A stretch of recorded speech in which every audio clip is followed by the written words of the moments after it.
Hey, what's up, Liron here. Let's kick back, relax, and enjoy. What I want to share with you is these three portrait painting processes.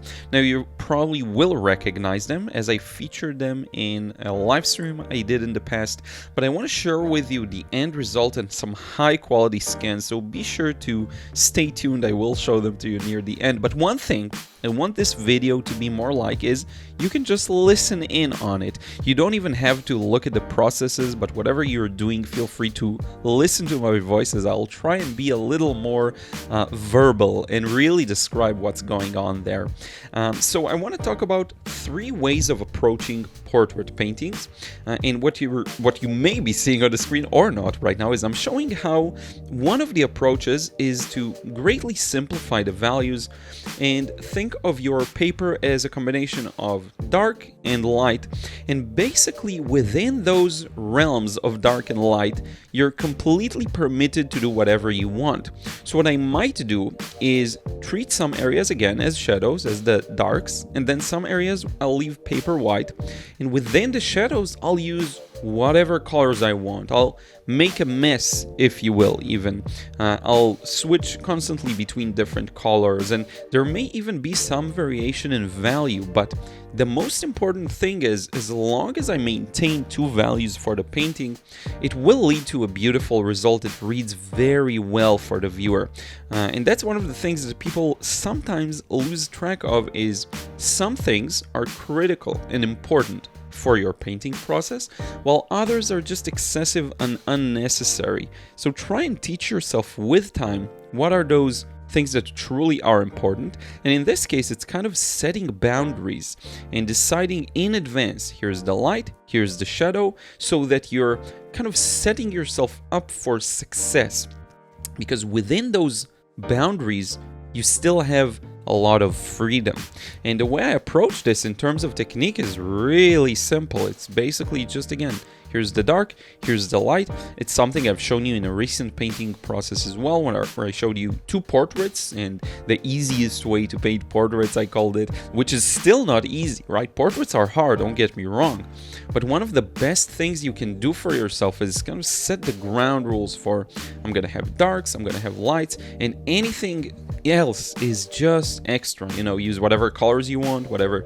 That's actually a great exercise for loosening up, and it's something I used to do a lot, just to fill in predetermined areas with whatever color and even value I would feel like, as long as it's clear that there's light and there's dark, and it's pretty much it. And then I may go over it and add a few details, and if you're looking at the video, you'll see me doing that right now, kind of darkening the eyes and some of the main features of the face, which I find is a really fun process, because it's almost like drawing and everything is kind of set up and you really feel good about your work, and it's much easier to get these small details done once you're done with that. So that's kind of the first way to approach a portrait. Now the second way I want to describe to you, and you can see it as well if you want to, is to rely more on wet and wet technique. Now even here I have some level of organization when it comes to values, and I like to simplify it to mostly two in the beginning. So I'll still have my paper white and then my shadows. Now what's great about this is, if the shadowy area is big, you can actually do quite a lot of damage, quote unquote, in it, in terms of making it interesting, making it fun, because it's a vast area. And here's something interesting to have in mind. A lot of people struggle with details in watercolor, and a lot of it comes from a false belief that you have to put in each and every detail you see, and that's usually not the reality. Putting in every detail is very counterproductive. Instead of that, if you can have big open areas in your paintings, they'll benefit from it tremendously. And what do I mean by that? If you look at different artists, usually the ones that paint impressionistic landscapes, some of the ones that are my personal favorites, like you have Paul Talbot Greaves, for example, whom I interviewed for this channel. What he does is really open up a lot of areas in the painting. So while you will have some areas with lots of details and lots of different small elements in them, a big part of the painting is just going to be a vast green area with very smooth transitions, and that really puts things into balance. And one of the advantages of working heavy wet and wet, like I'm showing you right now, is that you're able to take advantage of these large shapes. So essentially, when you have a portrait or whatever subject it may be, and a big part of it is in the shadow, that's reason for celebration, because you can do whatever you want with that shadow. And what becomes more important is perhaps the boundaries on your shapes. So let's say you have a couple of sharp edges, why not loosen up some of them and make those transitions between the paper white and your big shadow be more interesting, right? And then you also open up the door. If you're already playing around with edges and lifting and smoothening edges, why not lift some highlights within the shadows that aren't really highlights and are still meant to be quite dark, right? Because they're in the shadows, but why not lift them with your brush? And so you find that you're able to do a lot of good things with just relying on wet and wet technique. And you can do whatever you want until it dries. And you can very often finish 80% of a painting just by doing wet and wet, right? Now, just as a side note, the reason I'm introducing or presenting to you these three perhaps very different ways of tackling portraits in this example, but it could be any subject. The reason I'm presenting it to you is to show you there are multiple ways of achieving similar results. And there are multiple ways of enjoying the painting process, which is arguably more important.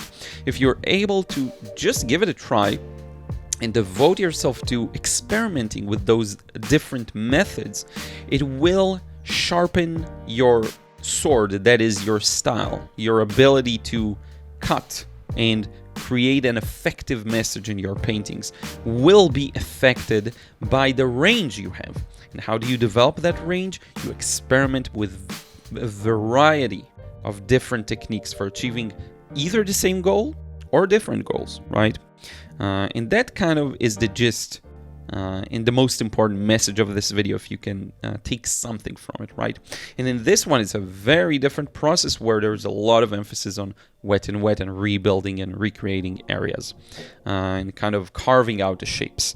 Now, the third approach is the messiest, and it tends to be, for me personally, one of my favorites, and it tends to lead to some of my best results, and that is alla prima, or in other words, a big fat mess, where I just paint whatever shape I want, whenever I want, as long as I get the right value and perhaps the right color, or close to the right color, I'm happy. Now, the advantage of this is the immediacy and the quick win you get. And I'd like to equate this to pen versus pencil. When we draw with a pencil, we tend to build things up a little more slowly.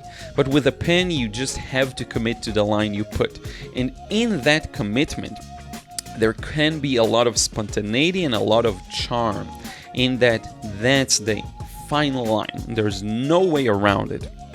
The same goes with a more alla prima painting process, because you're not taking it slowly and building up the layers and building things up from light to dark and being careful. You don't have many chances to fix what you did if there are any mistakes. You're kind of committing to what's there.